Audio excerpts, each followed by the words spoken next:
Uh, it's recording now, so let's make a formal introduction for our listener. Good afternoon, Michael. My name is Claudio. I'm calling you from Washington, D.C., from the studio in Fairfax City. We're very humble and grateful that Michael Brückner accepted our invitation to our show. Michael, welcome to the show, man. Welcome. Hi. Thanks for having me. No problem, man. I love your music, man. So whatever, let's go from the beginning. With the pandemic now, a year, so many people have died. Some people have conspiracy theories about taking the vaccine. Some people don't want to take it. Yeah. How's the whole lockdown affected your life, your work? How you holding up, man? It was a mixed situation. You see, I'm not only a musician, I also have a daytime job to get along. And in my daytime job, I actually changed my job. Originally, I'm a graphical designer. Yeah.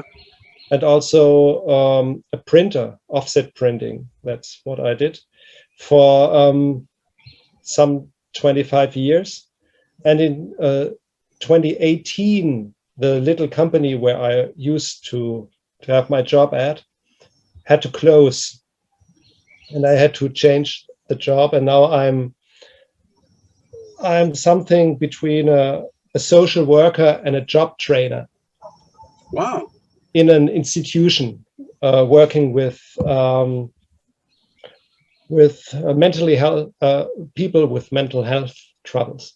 Yeah, I got you. Okay. Yeah. So, and because we are working there with 20 people, the institution had to close last year for 6 months during the pandemic because we were too close. And like schools were closed and kindergartens and such institutions as ours were also closed. So that offered an opportunity to me. I was forced to stay at home for 4 months. And of course, I had more time to work on musical projects, which I did. So it's strange. You almost feel a little bit guilty if you have some benefit from a situation where other people suffer. Yeah. Okay. Yeah, it's very, very difficult for me. I was working from home for like 6 months, so I did have a lot of music, right? I have a big collection, like 4 floors of music, and Wow. Not just electronic music, but from Genesis, from Pink Floyd, for Depeche Mode, Peter Gabriel, Led Zeppelin, all the good music, right? Yes. And then I decided to put one radio together to listen to my own music, because before I was going so fast in my life. I'm a computer engineer. I was buying record, buying all CD, but I wasn't listening to. So I needed to slow down. And I put one radio together, and then I put that was like the first one I did was a soft rock. Then I did like a jazz and rock. Then I began doing interviews. Then I put electronic music together, and now I've done around 70 interviews. Yes. I have about 5,000 listeners all over the world. Wow. All my radios are free. I don't charge anything. No commercial, no advertising, no social media, nothing. Just the best music at a very good streaming at a very good quality, 24 hours a day, man. Yeah, I listened to the electronic channel a little bit the other day. Yeah, it's nice. Thank you. Yeah. And I wanna blow your music too. Thank you. I wanna play your stuff. And so, were you born like in a musical family? When you began kind of learning piano at the time and taking piano lessons, how was your upbringing? Well, no, I wasn't born in a musical family at all. And originally, I wasn't considered to be a musical person either. I didn't consider myself to be musical, actually.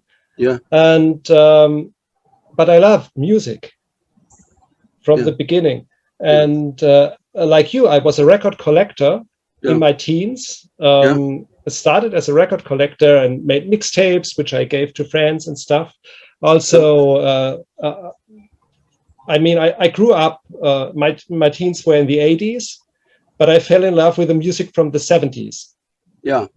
At some point, and I had Led Zeppelin, Deep Purple, and Jethro Tull, and Pink Floyd, and so on and so on. Yeah, wow. And I always had that longing to make music myself. Every time I visited a friend, for example, who had a piano at home, or who had drums at home, or had some instrument, I wanted to get my hands on that, but I felt ashamed because I hadn't learned to play it. So I waited until I was alone in the room for a moment, and then I would go to the piano and play a few notes and stuff. And it was only when I was already 21, there were some special things coming together. I was starting to join a yoga group who did meditation sessions and mantra recitation. And I wanted to sing these mantras. And then I started singing, which I didn't do before. And by and by, I grew into it. And they also, in the meetings, they had an Indian harmonium. Do you know that instrument? I don't know if it's the English name. It's like these little keyboards they have with air going through them. Good. I think Terry Riley played harmonium too, for example. Oh, occasionally. Gotcha. Yeah, good.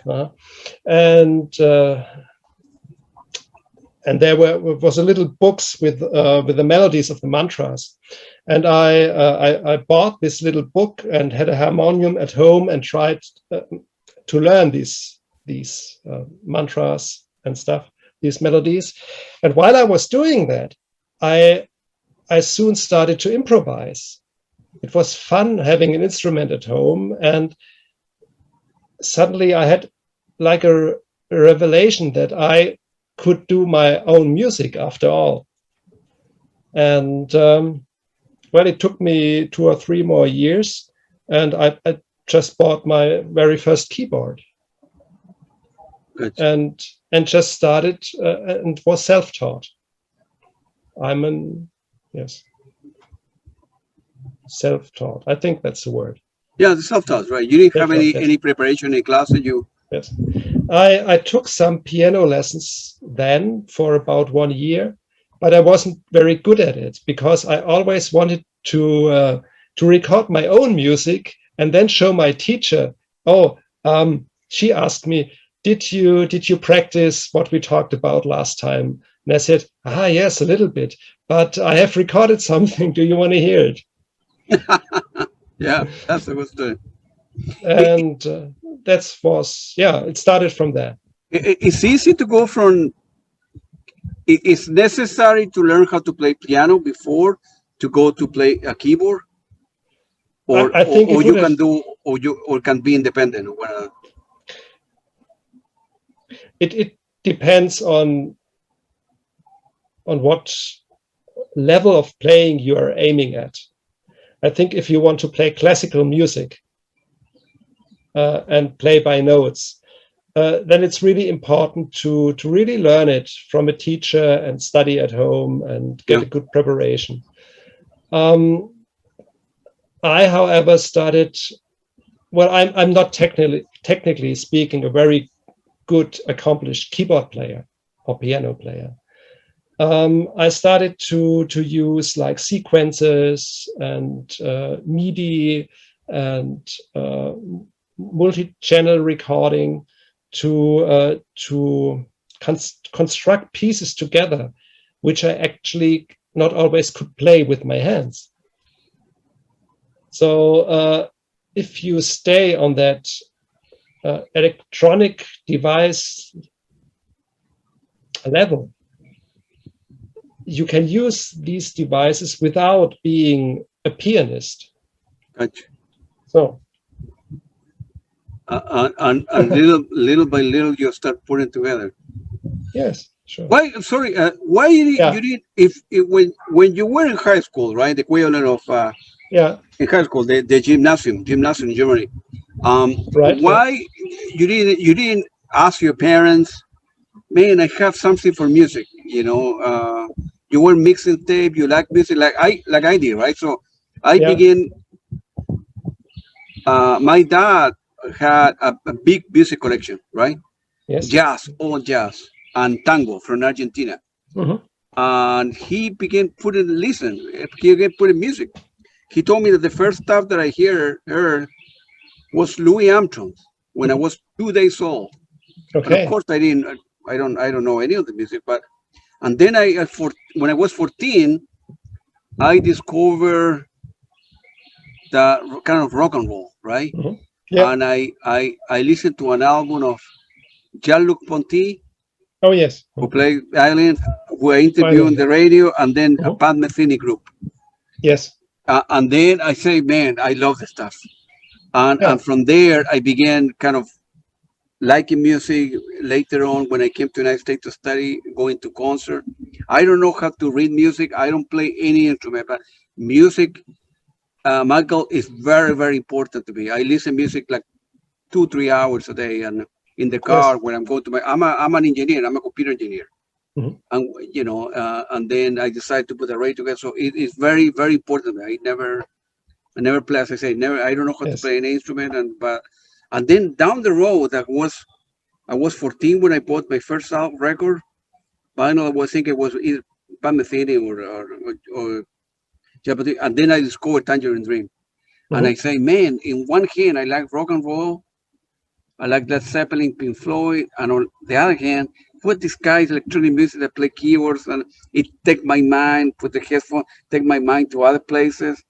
Definitely, and I found Ricochet and all the famous early album from, and I say, well, I like all of this stuff, So I have a big passion from, depending on my mood, right? Yeah, it's the same with me. I I love rock music. I love some heavy metal. I love classical music, baroque music, old music, Eastern, Asian music, all kinds.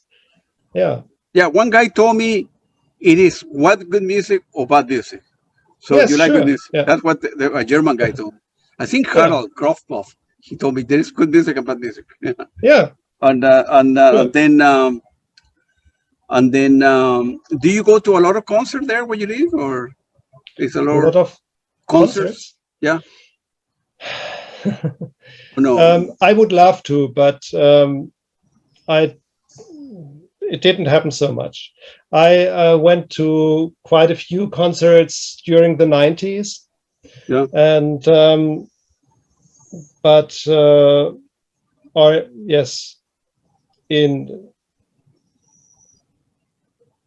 when I got married, my wife and I were still students.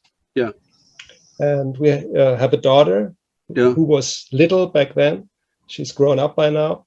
Yeah. And actually, we never had a lot of money. Of course, so, everybody started. So, okay. So at some point, we rather stopped going to concerts because of that. Yeah. That's how it came about. And I think now is the time we start slowly visiting concerts again. Sure. More than we used to, but then there was a pandemic and all concerts were canceled. Yeah, gotcha. Right. Yeah. Here where I live, I'm like with 2 states, in the border with 2 states, and a lot of bands coming this way, all of them. Mm-hmm. So, and some venues are more expensive, right? I don't know, Susan Vega and Christopher Cross and all these people, they're very expensive, right? If I go to see Genesis, they're going to be touring the fall here of Fleetwood Mac, of course, they're more expensive. But there are many venues that are inexpensive for like $30 or $40, which everybody could afford. It's not expensive, So that's what I'm able to see a lot of concerts, and seeing a live band for me is very important. I need to see play live. Wonderful. Yeah. You know, and if you get a beer and listen to good music for 2 hours when you go home, I'm very happy. Nothing better than that. Nothing better than that, man. So you, when you began doing your, at the time, kind of electronic music, ambient music, you decided that was your style, and you didn't stay. You didn't want to go to the kind of pop or rock kind of stuff, or. In fact, I have, over the years since I started, I worked in a lot of styles, or genres. Yeah. When I started, my idea was to make music, maybe like Mike Oldfield. Yeah, wow. Or do you know Andreas Vollenweider? Of course, all of them. Or there was a German jazz new age guitar player who was called Friedemann Wateka. Do you know him? Do you happen to know him as well? No. There was a wonderful live album called Friedemann Wateka and the Aquamarine Orchestra. Anyway. Aquamarine Orchestra. Yeah, of course I know them. Yeah. Okay. And that's what was the direction I wanted to go in when I started. But I soon realized that with that synthesizer I had from the 90s, I could do quite a lot of things with it, but it had these sampling-based sounds, which today sound a little bit outdated, a little bit like plastic. And I realized that I couldn't do that kind of music with that instrument, because it didn't sound right. And that made my focus shift towards, I thought, what kind of music would be suitable? And I experimented a lot, and I soon found that very quiet music, ambient music, as they call it, worked much better, or these like sequencer Berlin School music. So it evolved over time, but I also have two sides to my musical person, to my character. I love very quiet, meditative, this immersive soundscape-like music, but I also love rock music. And depending in which mood I am, I'm doing very quiet music, or I'm sometimes doing very lively, rhythmic, or even aggressive music too. Yeah. I listened to some of the that you have in Spotify and then on Bandcamp. Yeah. And some are more rocky, some of them more electronic, some are more ambient. And it's very good. You have very good stuff, man. Thank you. Well, and so what your wife was thinking about that, man? In one hand, you were a graphical designer. You were coming home and doing your music, and she was okay with that, doing kind of both careers. It's interesting that you asked that, because I was thinking about that just a while ago. There are several aspects to that. Yeah. If it's not too personal. No, it's not too personal. It's interesting. First of all, even before my wife and I were a couple, we met to make music together. Oh, wow. Because my wife is very musical. When we first met, she still planned to study classical singing and piano. Yeah. And which she sadly decided otherwise and didn't do that in the end. And she was singing in choirs, and she had a wonderful baby grand piano at home, which we had to sell at some point. And so music was on the map even before we married. Gotcha. But it turned out in the course of time over the years that that it's quite demanding to have a daytime job, to create music, be an artist, and be the father in the family. Of course, yeah. To get these fields of life together. And well, it wasn't always easy for my wife, I think, and also for my daughter. So sometimes if I'm in a little thoughtful mood, okay, I wonder if if it hadn't be better not to concentrate so much on music, to be honest. But wow. It has been that way for almost 30 years, and yes, that time has passed. You know, but the thing is, yeah, I know it's like a balance, but if you haven't done that, right, the world have never discovered your creativity, your music, which is your music is very good, man. You know, I'm happy you think so. Yeah, it's hard to difficult to, well, you know, be a father and work during the day, and then during the weekend, yes, you want to do this, and you know. I recorded most of the music years ago during the night. I would stay awake until 3 o'clock, 4 o'clock, or don't sleep at all, and work on music all the time, all night through. But and then go to your job in the morning. Yeah, sure. Yeah. And then you wouldn't fall asleep? No, I just did it, but I can't do that anymore. It stopped about 10 years ago. Yeah. And I just realized I can't do that anymore. It would kill me. Well, if you get older, you know, it's difficult, you know. Yeah. But you have done on were you? I noticed the cover of your album, very mystic. Were you designing the covers because you're a graphic designer? Yeah. Most of them. I mean, I do the layout of most of the covers, and I used to do also the cover art for the first, I don't know, 80 of them. Or I mean, I recorded really a lot of albums. But recently, during the past maybe 10 years, I made friends with other visual artists, and who are better illustrators than I am. Yeah. And I asked some if I may use their artwork. So some of the actual artwork is by friends who are visual artists.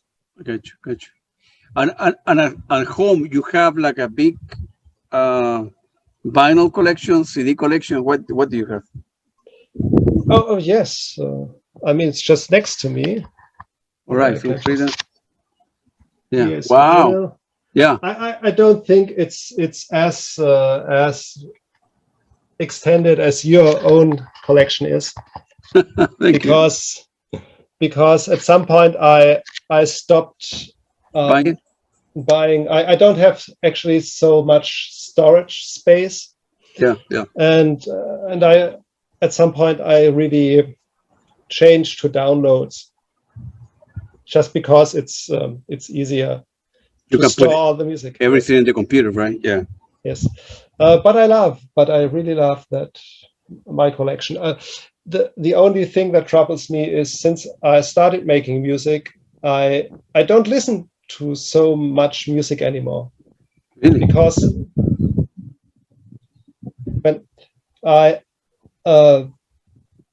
before I was into music, I was into painting and illustrating and drawing, and also writing. But these fields of creativity are on a back burner, because I can't do music and that stuff too.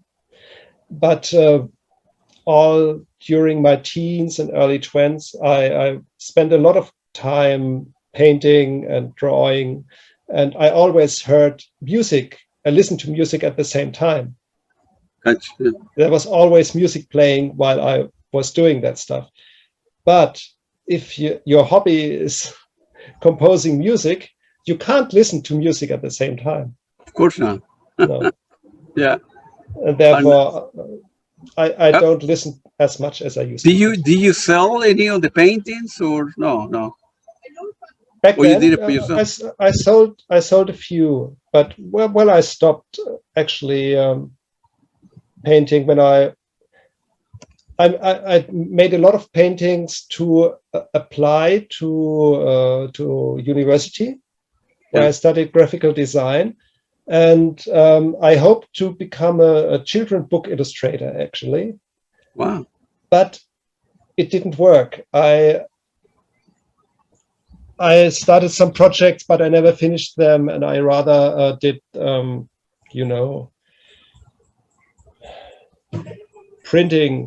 print design for magazines, for posters, for business cards, and stuff. Yes. Man, I was looking at your like kind of discography, and you have done over. I have a big catalog, over 100 albums. Yes. Man, that's very prolific. How, studio output? How? What's the motivation to begin with, man? 100, that's a lot. And more, maybe more. Yes. I guess it's about 130 by now. Yeah. My God. There is a little story to it. From 1992 until 2006. So that's about 14 years, I think. I didn't release anything at all. Really? I was just in my little studio and had no contact to other musicians, and I don't have contact to a label. Well, I had there was a little band I was a member of, but that we didn't have an audience, and I was just working on music all the time, but I didn't release any of it back then. And I always thought I wanted to do one really good album. What I believe a really good album is. And if I have that, go to a label and see if they release it. Gotcha. Yeah. Until some point. And time went by and I did the stuff all for myself until in 2006, 3 things actually happened. The one thing was I met a friend, to cut it a little shorter, doesn't matter who he was. He was a hobby DJ from a neighboring town. And when we met the first time, he asked, what are you doing?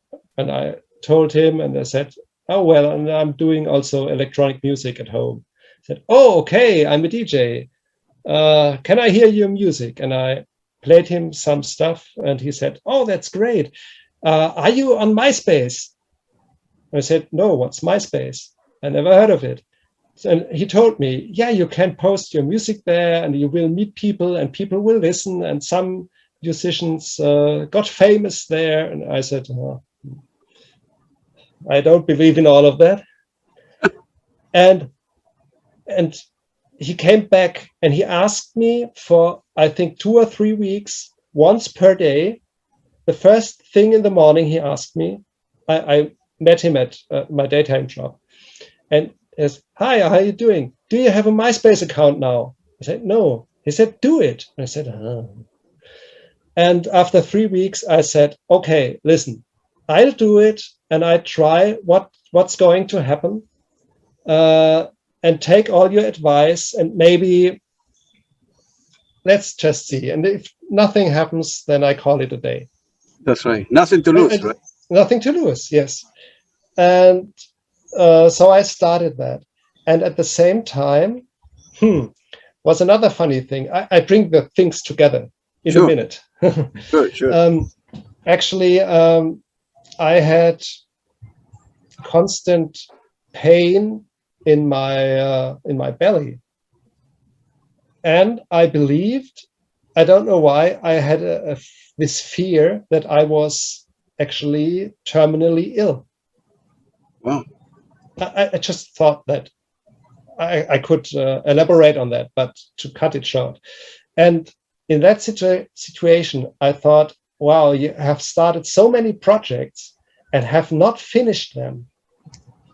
Maybe you should hurry and finish all those projects that you can before you die. Sure. I didn't die. I wasn't sick at all. Yeah. I just believed I was for some time. Yeah. But it was, anyway, it was like a signal for me to finish all those unfinished projects I had on my hard disks. And another thing that happened was that I still am a big admirer of Klaus Schulze. Yeah. Right? Klaus Schulze is one of my big heroes. Absolutely. And maybe you know his homepage. Yeah. I don't know. Are you familiar with that? And that there was this friend of him, KDM, Klaus-Dieter Müller, who is his publisher. Good. And who is the one who's taking care for his website. And there is an biographical article on that homepage. And I read that. And somewhere he says that Klaus-Dieter Müller, someone who has a daytime job and who has a family and who is only recording music in the evening, can never be a real artist. Maybe he was right. I think there's some point to it. I think that now. But when I read that, I really got angry. Of course. Because I thought, okay, I did so much music, and I said, well, but I'm an artist. You can't say that. And at that point, I decided to finish all the music I had started up to that point within 1 year. It was early 2006, and I said, okay, I'll be finished with all that stuff I started in 2007. And then I will take all the albums and put them in a kind of promotional CD box and send it to some music journalists to introduce myself, sure. to prove that that I could do it. Music. I could do it. Yeah. Okay. And I did that. And when I started, I think about 20 of my albums were finished. And I thought maybe when I have accomplished that, I will end up with 40 albums. That was my estimation when I started. Yeah. And 1 year later, when I put it all together and built that box, it was like 85 CDs. Wow. And I was surprised myself. I didn't guess that it was that much. Okay. Well, and so I started to be on MySpace and look for people who are interested, and made some contacts, and one thing came to the other until in 2012 I had my first real label release on SynGate, which is maybe you know the label SynGate. Yeah, SynGate, yeah. Mm-hmm. Yes. And then now, so are you, all the stuff is in SynGate? You make any money, any royalties from there as well? Or? Yeah, a little bit. You know, not so much. I'm lucky enough that I break even. Yes, I can my musical projects can carry